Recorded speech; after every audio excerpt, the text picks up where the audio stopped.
जय जगन्नाथ। इंग्राजी नववर्ष 2026 समस्त ओडिशावासी एवं नियाली जनसाधारण को मोर अशेष अशेष शुभेच्छा एवं अभिनंदन।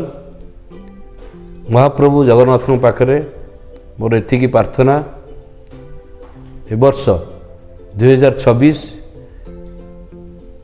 नियाली चाषी भाई मानक पई, महिला मानक पई, युव छात्र समाज पई समृद्धिर वर्ष हो, सुखर वर्ष हो एवं संभावनार वर्ष हो।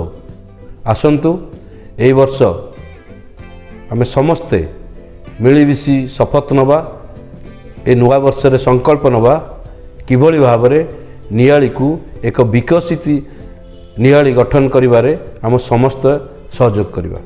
जय जगन्नाथ।